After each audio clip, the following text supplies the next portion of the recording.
So now let's continue our discussion, where now we'll go on to see how to derive a relation between what is called as your horizontal stress to that of your vertical stress in the case of active state, and as well as in the case of your passive state, but that too for a particular soil which is cohesionless soil. Okay, so what we are going to be looking at is a cohesionless soil. So it means that your C value of that particular soil is equal to 0. Okay. So for this particular cohesionless soil in active state, as well as in your passive state, in both these cases, we'll go on to derive a relation between what is called as your sigma V dash and sigma H dash. Okay. So for this, let us quickly recall what we have learned from our shear strength of the soils. Okay. So if the soil is said to be cohesionless soil, that means if the C value of the soil is equal to 0, we know that our failure envelope passes through the origin. Okay. So let me start talking about this particular expression, what I want to derive for the case of your active state. Now this is my Mohr circle, which I am looking at. This is the failure envelope, what we are referring to. So which has got some phi value, phi or phi dash if I am referring to. And the corresponding C dash value of the soil is nothing but it is equal to 0. The horizontal axis refers to that of your total stress or your effective stress, and the vertical axis refers to your shear stress. That's the tau value. So if I am talking about this particular Mohr circle, if I want to understand more about this Mohr circle, then we say this is the center of the Mohr circle, and the radius, okay, the major principal stress. In the case of active state, the major principal stress is your vertical effective stress, and your minor principal stress is what is your horizontal effective stress. Okay. I am talking in terms of your effective state of stress condition. So this is my soil element on which you have your vertical effective stress and the horizontal effective stress, what you are indicating. Now let's go on to derive the relation between that sigma V dash and sigma H dash. So if you quickly go back to your strength of shear strength of the soil, the basic fundamental lectures what we have talked about, where we have derived a relation between what is called as sigma 1 dash and sigma 3 dash, because there sigma V dash was nothing but it was our sigma 1 dash, and sigma H dash was nothing but it was our sigma 3 dash. Dash is equal to sigma 3 dash into tan square 45 plus phi by 2 or phi dash by 2 if I am taking effective shear strength parameters. Yeah, C dash into 45 plus phi dash by 2. This was the expression what we had. Okay, and instead of writing in terms of tan square 45 plus phi dash by 2, if I write it in terms of your 1 plus sine phi dash by 1 minus sine phi dash, I can rewrite it again. Sigma 1 dash is equal to sigma 3 dash into 1 plus sine phi dash by 1 minus sine phi dash plus 2c dash cos phi dash by 1 minus sine phi dash. Yeah. So this was our relation what we have derived, and this particular expression was valid for soil which has got both C and phi parameters. Now which is that soil I am looking at? It's the soil which has got only phi value. C value of the soil is equal to 0. Okay, for the soil whose C dash value is equal to 0, then what would happen is your sigma 1 dash, what I am trying to talk about, is nothing but sigma 3 dash into 1 plus sine phi dash by 1 minus sine phi dash. Now here in active state, yeah, what is sigma 1 dash, by the way? Sigma 1 dash is nothing but it is your sigma V dash And what is sigma 3 dash equal to? Which is nothing but sigma h dash, which is otherwise nothing but which is equal to sigma a dash is what I'll write it as. That's your effective active earth pressure. Okay, so that's what I can rewrite it as. So sigma 1 dash is what I am rewriting it as sigma v dash, and sigma 3 dash is what I am writing it as sigma a dash into 1 plus sine phi dash by 1 minus sine phi dash. I'm not going through the same derivation again to derive it and unnecessarily waste our time. So what I am looking at is deriving the relation for sigma a or sigma a dash in terms of sigma v dash. Okay, so sigma a dash is what I can have it as sigma v dash. I'm taking the other term onto the left side and rewriting it. So what I'll have is 1 minus sine phi dash by 1 plus sine phi dash. Hope you could understand what I am representing. And therefore, sigma a dash is equal to sigma v dash into what I am writing here, it is Ka. So what is this Ka indicating you? Ka is indicating you what is called as 1 minus sine phi dash by 1 plus sine phi dash. So here Ka, whatever we are representing, is nothing but it is indicating me what is called as 1 minus sine phi dash by 1 plus sine phi dash. And that ratio of 1 minus sine phi dash by 1 plus sine phi dash is what we are calling it as coefficient of earth pressure under active state. Okay, so which is otherwise also called as coefficient of active earth pressure. So why I am calling it as coefficient of active earth pressure? Because if you can simply recall, how did we define the coefficient of earth pressure? Either under rest or active or passive, it doesn't matter. So here the coefficient of earth pressure what I have for active state, I can now rewrite it as Ka is equal to sigma a dash by sigma b dash. What is my sigma a dash? Sigma a dash was nothing but it is my sigma h dash, that is your horizontal effective stress. So the ratio of horizontal effective stress to that of your vertical effective stress is what is indicating you. It is indicating you what is called as your coefficient of earth pressure. Okay, so that's what the expression for Ka in the last classes when I was discussing, I said we'll be deriving it, where we are going to be getting that expression for Ka as the ratio of your horizontal effective stress to that of your vertical effective stress, and that ratio of horizontal effective stress to vertical effective stress, if I am trying to rewrite this particular expression as, then I'll be getting it as 1 minus sine phi dash by 1 plus sine phi dash, and that 1 minus sine phi dash by 1 plus sine phi dash is what I am writing it as coefficient of earth pressure under active state. Okay, so similarly, if I want to derive the relation in case of passive state,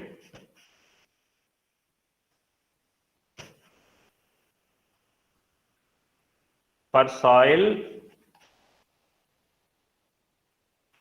whose C dash value is equal to 0. That means I am talking about your cohesionless soil. Later we'll also see for considering the cohesion parameter also. In case if you are talking with respect to that of the cohesionless soil, for passive state condition, then what I'll come across with is same fundamental expression again.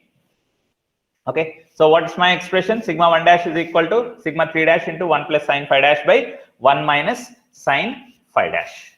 Okay, so but here you have to be little careful in knowing about what is that we are representing, because when you look at your passive state, my Mohr circle, what we are going to be representing, just understand here, this is a failure envelope which indicates only the angle of shearing resistance. This is the tau axis, this is a normal stress axis. Okay, so I am representing some Mohr circle like this.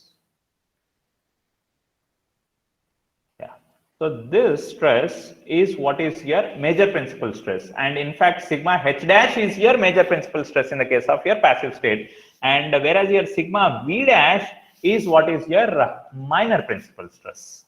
I repeat, sigma h dash is your major principal stress and sigma v dash is your minor principal stress. So that what difference if you can understand, then we can go on to write down from the same fundamental expression what we have.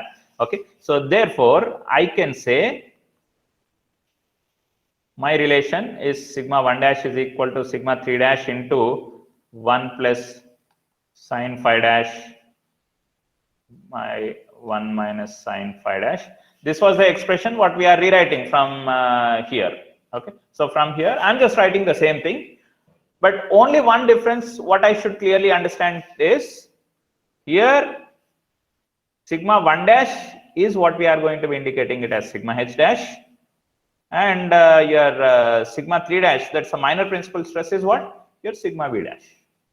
Then with that, if I can go on to rewrite, so this implies sigma h dash, which I am replacing in place of sigma 1 dash, and sigma 3 dash is what I am replacing it with sigma v dash into 1 plus sine phi dash by 1 minus sine phi dash. So this implies the ratio of horizontal effective stress to that of your vertical effective stress is what I can get it as 1 plus sine phi dash by 1 minus sine phi dash. And what is this sigma h dash is otherwise I can also write it as, it's nothing but I can, the ratio of this horizontal effective stress to vertical effective stress. Here in the case of passive state, I can write it as your coefficient of passive earth pressure. So which I am getting it as 1 plus sine phi dash by 1 minus sine phi dash. So here this sigma h dash is otherwise, if you want, you can also represent it as sigma p dash. That is your passive earth pressure. Okay. So that's how you can go on to derive your expression for your Ka and Kp, considering the condition of the soil, which is your cohesionless soil. So taking into consideration of that, we go on to derive that parameters for Ka and Kp, and then we go on to look for the conditions of the soil, which is indicating you that the soil is having both the shear strength parameters, both C and phi parameters, and taking into consideration of both C phi parameters. If we are going to be deriving the relation once again to calculate what is your active earth pressure or what is your passive earth pressure, okay, so we can still look at those particular set of expressions. So before we quickly go on to understand the expressions what we are trying to talk about, okay, so this Kp is what I can also even write it as in terms of tan square parameter. I can also even write it as tan square pi by 4 is pi dash by 2. Okay, so this is what I'll be getting in the case of your passive state. Kp is what I can rewrite like this. In the case of active state, yeah, where I represent it, yeah, Ka is what I can otherwise also write it. Yeah, let me write it. So this Ka, which is nothing but 1 minus sine phi dash by 1 plus sine phi dash, can also be indicated in terms of what is tan square 45 minus phi dash by 2. Okay, this is what 45 is nothing but pi by 4. Okay, and so what we physically understand here in the case when you are looking at your Mohr circle. So let's say in the case of active state, if I am looking at my Mohr circle, okay, this point represents you what is called as the state of stress existing on your failure plane. Okay, so from the major principal plane, here the major principal plane is this plane. So line joining the center of the Mohr circle to your major principal stress. So that line I can refer it as your major principal plane, and from the major principal plane, the line joining to the center of the Mohr circle to that of your failure point, what you are indicating. So the angle at which that particular failure plane is existing in your Mohr circle representation. I repeat, the angle at which that particular failure plane is existing in your Mohr circle representation. So if you go on to understand, so in the Mohr circle representation, as your failure plane, what you are trying to define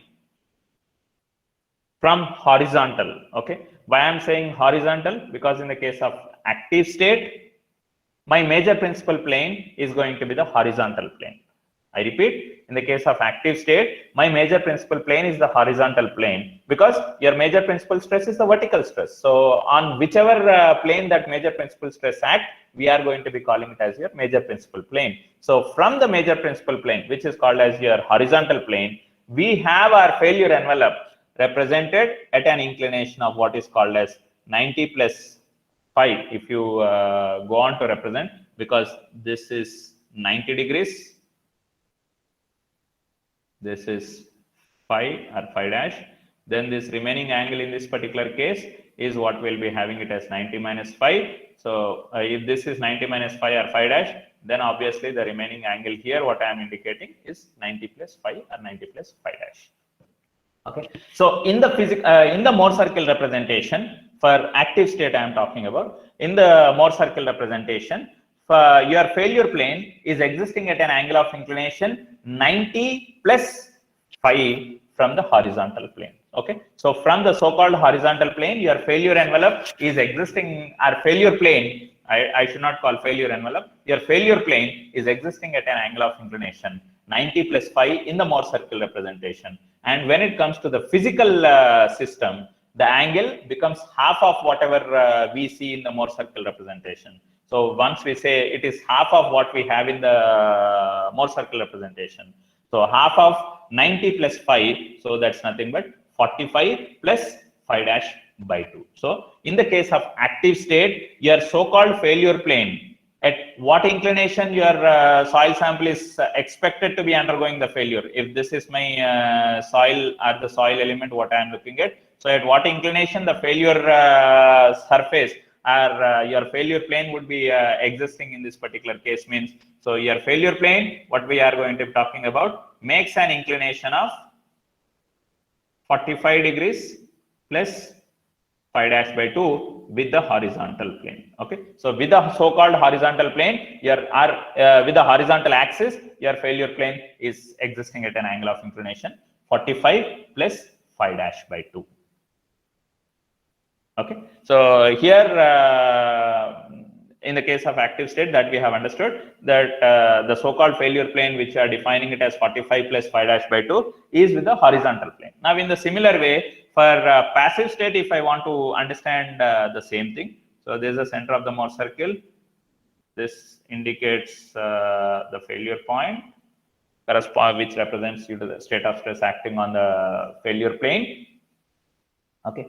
So now, which is my major principal plane? My major principal plane in the case of passive state is my vertical plane. Okay. So how is this vertical plane indicated?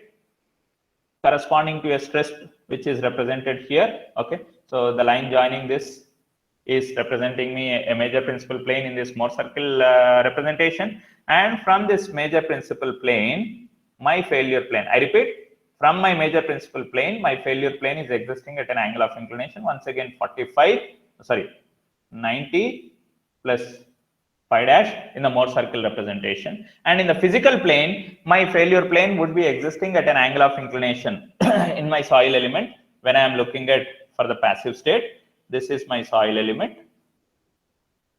My so-called failure plane, at which, along which the failure is getting developed in that particular soil. So at what inclination that failure plane would be getting developed in the soil sample, if I want to be knowing. So that exists at an angle of inclination in the physical system. It exists at an angle of inclination 45 plus phi dash by 2 with the major principal plane. Okay. So from the major principal plane, your failure plane would exist at an inclination of 45 plus phi dash by 2 in physical system. So which is my major principal plane in the passive state? Okay. So in the case of passive state, if you are looking at my major principal plane is your vertical plane. Okay. So if I say this is my major principal plane, that's the vertical plane is my major principal plane, or the vertical direction is my major principal axis direction. So from the major principal axis, your so-called failure plane, what you are representing here in this case, my major principal plane or major principal axis is the vertical axis. So from that vertical axis in the physical system, the failure plane would exist at an angle of inclination 45 plus phi dash by 2. Or in the other way, if I want to represent, I can say my failure plane, what I am defining, would exist at an angle of inclination 45 minus phi dash by 2 with the horizontal. Okay. So instead of getting confused, in some case it is making an inclination 45 plus phi dash by 2 with horizontal, some case 45 minus phi dash by 2 with the horizontal. Don't have any confusion. Just remember only one statement. From the major principal plane, your failure plane exists at an angle of inclination 45 plus phi dash by 2 in the physical system. Okay, so when it comes to active state, my major principal plane is horizontal plane. So from that horizontal plane or from that horizontal axis direction, I can go on to define the failure plane existing at an inclination of 45 plus phi dash by 2. And in the case of passive state, my major principal plane is the vertical direction. So from that vertical axis, my failure plane is existing at an angle of inclination 45 plus phi dash by 2. So that simple way of understanding could help you in having a clarity in knowing like how you are going to have your failure plane existing, at what angle of inclination your soil sample or soil medium is going to undergo the failure in that soil which is being retained by your retaining structure. Okay, so at what inclination the failure is expected to be getting developed in that soil medium. Okay. That is what telling you what is called as your failure plane. So on that particular failure plane, that particular failure plane is existing at what angle of inclination, if I want to understand.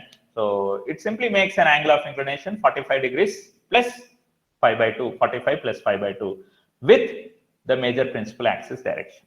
So from the major principal axis, it makes an inclination, failure plane makes an inclination 45 plus phi by 2. So please do remember that, so that it makes your life easy without having much confusion to what we are discussing. Okay, so let me quickly understand the same thing what we are indicating here. So you can see some set of lines which are indicated, because we will not be knowing how your failure plane is going to be developing. Whether failure happens in that retaining structure like this. Let's say, for example, this is my retaining structure. Whether that failure plane, what you are referring to, gets developed like this, gets developed like this, gets developed like this, whether it gets developed like this. And you'll have two set of failure planes which will be getting developed.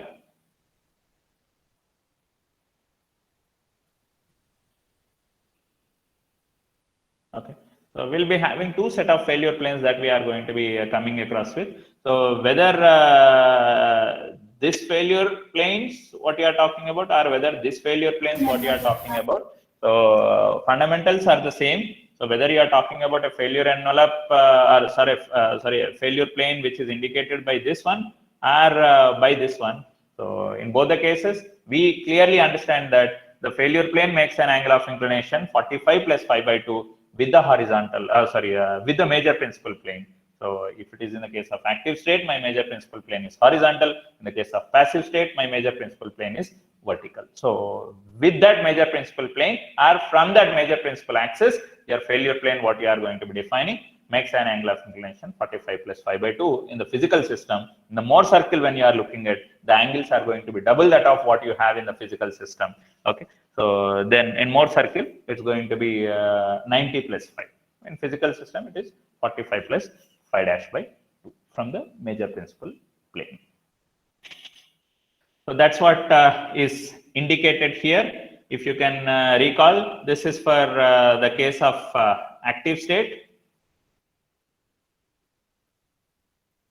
Okay, so these in the case of active state, the horizontal axis indicates you what is called as your the direction of the major principal plane. Okay, and this direction indicates you what is called as your minor principal plane or minor principal axis. On the minor principal plane, you will have major principal stress acting, and on the major principal axis, you will be having your minor principal stress. Let me not confuse you. So if horizontal, in the case of active state, my major principal plane is horizontal and the stress is vertical. Major principal stress is vertical. And in the case of passive, my major principal plane is vertical and the stress is normal to that plane. So major principal stress is horizontal. Okay.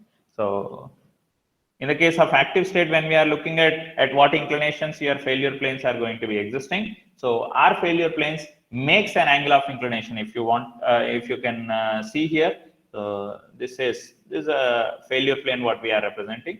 So failure plane makes an angle of inclination 45 degrees plus phi by 2 with the horizontal. Because why I'm considering horizontal?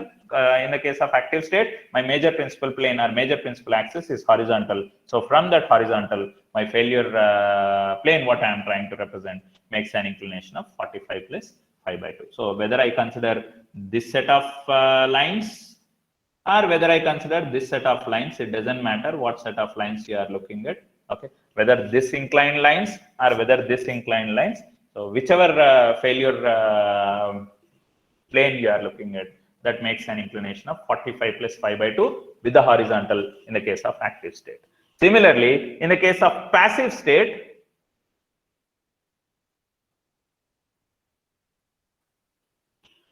your so-called failure planes, what you are representing, so it makes an angle of inclination 45 plus pi by 2 from the major principal axis direction. In the passive state, the major principal axis is vertical axis. So from that vertical axis, if I am going to understand at what angle of inclination this failure plane is there, it is 45 plus pi by 2. In the same way, this failure plane, if I am looking at, it makes an inclination 45 plus pi by 2. Okay, so that is with the vertical. And with the horizontal, if I want to understand, then I can say this failure plane is making what angle of inclination with the horizontal. If I want to know, this is nothing but 45 minus pi by 2, because a horizontal plane becomes now my minor principal plane. From the minor principal plane or from that minor principal axis, the failure plane exists at an angle of inclination 45 minus pi by 2. Earlier, it was with the horizontal 45 plus pi by 2. In the case of passive state, it is with the horizontal, it is 45 minus pi by 2. Okay. So this is what I am indicating you to represent how your failure planes are represented in that particular soil mass, which is adjacent to the retaining wall. Because you don't know exactly how your failure plane would be getting developed. So failure plane would be getting developed along the weakest surface. Okay, so this in the case if your soil is having what is called as an active mode of failure getting developed because of the retaining wall moving away from the soil medium. And this case is what you are referring to when the soil in which a passive state of failure is getting developed due to the relative displacement in the retaining wall towards the soil. Okay, so here clearly you can understand the failure plane what you are defining makes an angle of inclination 45 plus pi by 2 with the horizontal in the case of active state, and it makes an angle of inclination 45 minus pi by 2 in the case of passive state with the horizontal. Whereas with the vertical, in the case of passive state, the failure plane what you are defining makes an inclination of 45 plus pi by 2. Okay. Now, let's quickly go on to understand how to derive the relation between your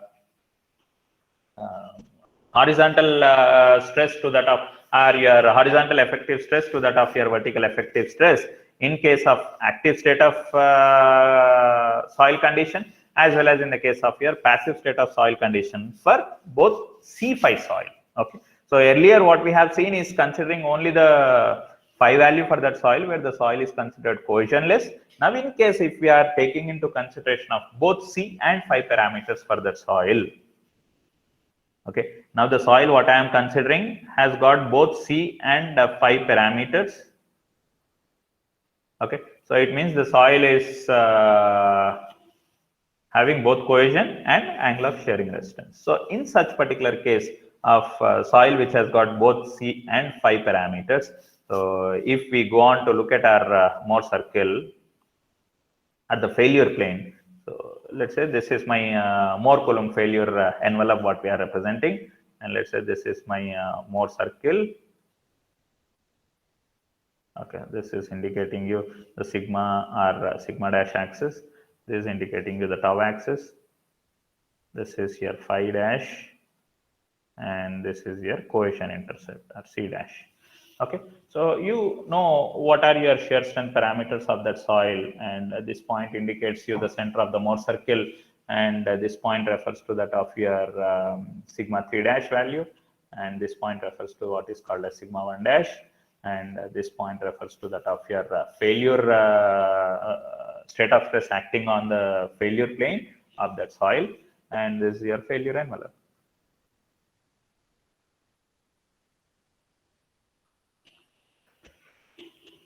So if you can recall the same derivation what you have come across in our earlier course, okay, so the same thing I'm just trying to indicate it here. For the state of stress acting on the soil element, let's say I have got some soil element which is adjacent to the retaining wall, okay, where here in this case I started with what is called as active state, and then we'll move on with what is called as your passive state. So for this particular state of stress acting on the soil element, we go on to construct the Mohr circle like this. And for this Mohr circle, what is constructed, if I go on to derive a relationship between sigma 3 dash and sigma 1 dash, so this is the relation what we are trying to derive now. Okay. So if I try to derive a relationship between sigma 1 dash and sigma 3 dash, or rather sigma 3 dash and sigma 1 dash, so this is the relation what we are going to be getting, which someone was telling me earlier to write down the expression between sigma 1 dash and sigma 3 dash. Okay, so this is what is the relation that we have got, and from this particular relation, in the case of active state or in the case of passive state, how do we rewrite that expression according to the requirement of active condition and passive condition? Okay, so in the case of active state, if I am looking at, yeah, so what happens to my sigma 1 dash? Sigma 1 dash is nothing but your sigma v dash, and what about your sigma 3 dash? Sigma 3 dash is nothing but it is your sigma a dash. That is your active earth pressure. Now I can simply go back to substitute into this particular expression. So replacing sigma 1 dash with sigma b dash, and subsequently sigma 3 dash, I'll be replacing it with what is called as your sigma a dash, and 1 plus sine phi dash by 1 minus sine phi dash. I'll just try to rewrite as it is. Then I'll try to accordingly readjust my terms so that now I'll be getting what I am looking at. Okay, this is 1 plus sine phi dash by 1 minus sine phi dash plus 2c dash into cos phi dash by 1 minus sine phi dash. Okay, this is what you have. Now in the process, what I am required to find out is the expression for sigma a dash. So if I want to find out the expression for sigma a dash in terms of sigma v dash, because if I know the vertical effective stress, then I can go on to calculate your active earth pressure, or the horizontal effective stress is what I can go on to calculate based on both C and phi parameters of that particular soil. So if I just want to rewrite this for getting sigma a dash, then what I can do is the right side term, that is 2c dash into cos phi dash by 1 minus sine phi dash, I can take it onto the left side. Then I'll have sigma v dash minus 2c dash into cos phi dash by 1 minus sine phi dash, and that's equal to sigma a dash into 1 plus sine phi dash by 1 minus sine phi dash. This so-called 1 plus sine phi dash by 1 minus sine phi dash, I'll be taking it on to the other side. So in the process of rewriting it completely, what I'll be having is sigma a dash is equal to sigma v dash into 1 minus sine phi dash by 1 plus sine phi dash minus 2c dash into cos phi dash by 1 minus sine phi dash was earlier there. To that, 1 minus sine phi dash by 1 plus sine phi dash was getting multiplied. So in the process, ultimately, what it remains as 2c dash by 1 plus sine phi dash. And therefore, the sigma a dash comes out to be equal to sigma v dash into Ka. Ka, why I am writing it as Ka? Because Ka is what we have earlier represented as 1 minus sine phi dash by 1 plus sine phi dash. So this 1 minus sine phi dash by 1 plus sine phi dash, I am replacing it as Ka, and minus 2c dash into this whatever I have as 1 by 1 plus sine phi dash is what we can rewrite it as under root Ka. So how can I say I can write it as under root Ka means you can simply go back to this particular fundamental term. Okay. So from this, I can get back to rewrite this particular expression, because 1 plus sine phi dash by 1 minus sine phi dash is what we are writing it as tan square 45 plus phi by 2.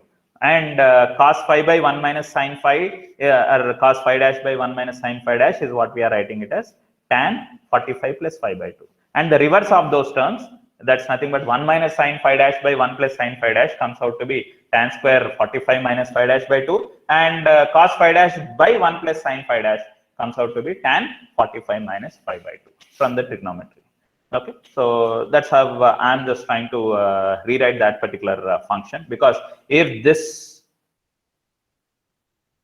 if this term is tan square, this is tan, then if this particular term is what you have here in this case as kp, then obviously this is going to be represented as under root kp. In the same way here also, I am writing the expression by rewriting it. So automatically this comes as Ka and this comes as under root Ka. Now let's quickly understand what we have here. Sigma A dash is equal to sigma V dash into Ka minus 2C dash into under root Ka. Okay.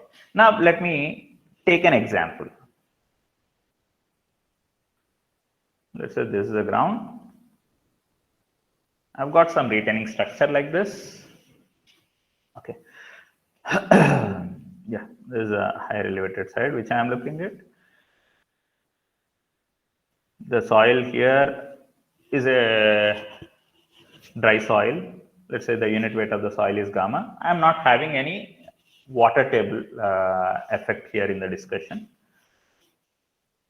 The soil has got some C parameter, some phi parameter, and let's say the height of the retaining structure, what I am looking at is H. Okay. So now if I want to calculate how much is my sigma A dash value at different depths, below your over the depth of the retaining wall, if I want to calculate what is my sigma A dash value. So here, as there is no effect of water table, my sigma A, which I'll be actually calling it as your active earth pressure. Okay, so my sigma A here in this case is nothing but it is sigma A dash, and what is this sigma A dash is equal to, as the soil has got both C and phi parameters, this sigma A dash is nothing but it is equal to Ka into sigma V dash minus 2C dash into under root Ka. This is the expression what we have. And what is Ka? Ka is nothing but 1 minus sine phi dash by 1 plus sine phi dash. Okay, so that I'll substitute as it is Ka. And how do we write down sigma V dash? Sigma V dash is nothing but, here there is no effect of water table, so sigma V dash is nothing but sigma V. And how do we calculate sigma V? Sigma V at any particular depth, if you want to calculate, I can simply write it as gamma into Z minus 2C dash into under root Ka. Okay, so my expression for sigma A dash are in fact, which is nothing but it is equal to your lateral earth pressure under active state, which we are calling it as your active earth pressure, sigma A, comes out to be Ka into gamma into Z minus 2C dash into under root Ka. Now at Z is equal to 0, that is nothing but ground level. At the ground level I am referring to. So at Z is equal to 0, if I am looking at, okay, so at any depth Z is equal to 0 if I am looking at, so automatically what happens to my expression for sigma A? Sigma A comes out to be Ka into gamma into 0 minus 2C dash into under root Ka. So this term is going to be 0, and what I am getting here is sigma A is equal to minus 2C dash into under root Ka. And if you can recall, C dash is a constant value for the soil, and Ka, if you are going to calculate, always the Ka value varies in between what is called as 0 and 1 only. It cannot be a negative value. Okay, so if Ka, what we are trying to write down, how are we writing Ka? Which is nothing but 1 minus sine phi, or 1 minus sine phi dash by 1 plus sine phi dash. So for any value of phi varying Okay, so you will be having the Ka value at most varying from what is called as 0 to 1 only. So in such particular case, what we are going to be getting is your active earth pressure value. I repeat, the active earth pressure value, what you are trying to calculate, is coming out to be negative. What does that active earth pressure value coming out to be negative indicating? Okay, so negative stress, what does it indicate? According to the terminology what we have been following in this geotechnical engineering, negative stress indicates us that nature of stress what was getting developed in that soil is tension. Okay, the stress what was getting developed in the soil at the ground is nothing but it is a tensile stress.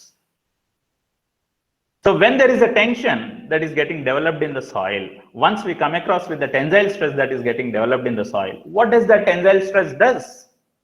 Because of that tensile stress, because your lateral earth pressure now what is getting developed on that soil is a tensile stress. Because of the tensile stress, what would happen in the soil? If there is a soil sample which is subjected to some tensile stress in this direction, what do you see in the condition of that soil? You are going to see the soil getting separated once you apply the tensile stress like this, and which indicates you what is called as a crack which is getting developed in that soil mass. Okay, so because of that tensile nature of stress what was getting developed in the soil at that ground surface, you are going to see a crack formation happening in that particular soil mass. Okay, so due to that crack, what does the crack indicate? Crack indicates the failure in the soil.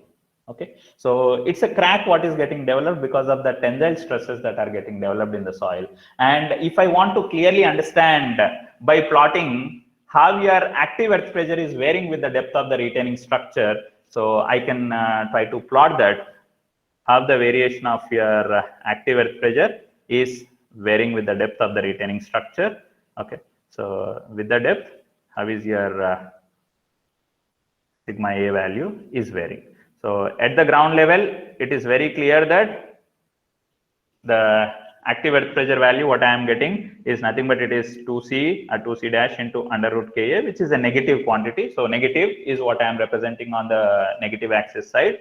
And as I move into the deeper depths, what we see is as Z value increases, then subsequently your sigma A dash value in terms of the negative quantity it decreases, and at some particular depth Z, your active earth pressure value becomes 0, and then beyond that particular depth, your active earth pressure, whatever you are trying to look at over the depth of the retaining structure, continues to increase, and it is going to be a positive quantity. And if I am indicating you the earth pressure distribution diagram, this is how your earth pressure distribution diagram is going to be looking like.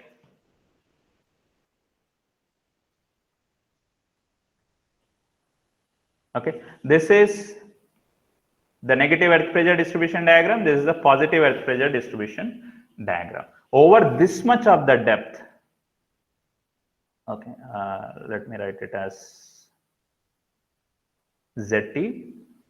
Over this much of the depth, you are going to have what is called as tensile stresses getting developed in the soil in the lateral direction. Okay, so because of that tensile stress, you are going to see a crack formation. I repeat, you are going to see a crack getting developed into the ground or getting developed into the soil over a depth which is equal to ZT. So here ZT, what I am representing, indicates you what is called as depth of tension crack.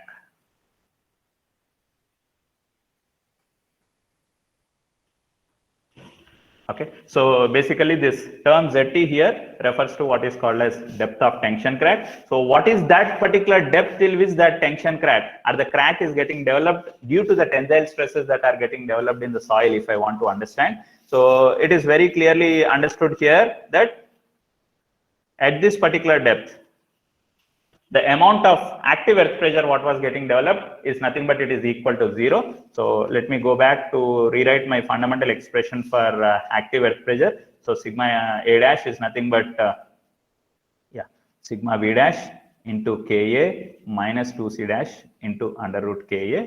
Okay, so at Z is equal to ZT, we know that sigma A dash is nothing but it is equal to 0. Your active earth pressure, what we are representing here in this case, sigma A dash is nothing but simply sigma A.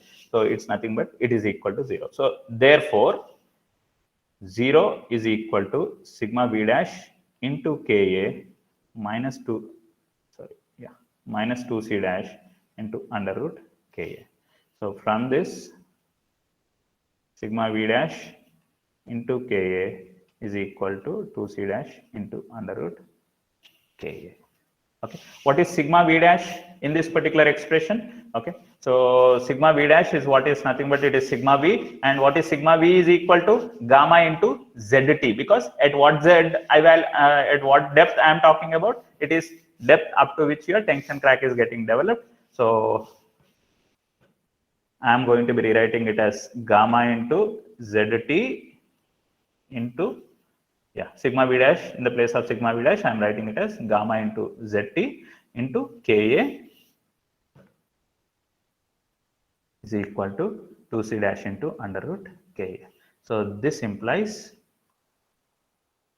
ZT is equal to 2C dash into under root Ka divided by gamma into Ka.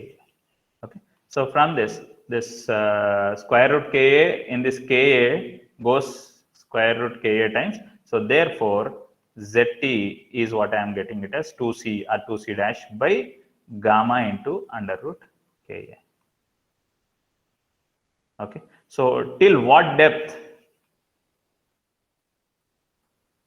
I am going to have my tension crack getting developed in this particular C5 soil, which is subjected or which is existing in what is called as an active state of stress condition, or the soil which is existing in an active state. So till what depth you are going to have your tension crack getting developed means the tension crack develops to a depth of what is equal to 2C dash by gamma into under root Ka. If you can recall, in the slope stability analysis also, I said because of what is called as a tension crack, because of some tensile stresses getting developed in the embankment, top of the embankment, till some particular depth, which is equal to 2C dash by gamma into under root Ka, we said crack propagation would develop. Because of that crack propagation, the factor of safety of that particular slope decreases, is something what we have discussed. And there I have also said this particular term we will be trying to derive when we come across with your earth pressure concept. So that is what we have derived it here. So whenever there is a tensile stress that is getting developed in the soil mass, because of that tensile stress what is getting developed in the soil mass, till a depth of 2C dash or 2C by gamma into under root Ka, you are going to have a crack that is getting developed in your ground. Okay, so this is in the case of your active state. And in the case of passive state, do we come across with this kind of condition of what is called as tensile stresses means? No, we will not be coming across with that particular condition at all in the case of passive state. So that we'll try to continue our discussion in the next subsequent class.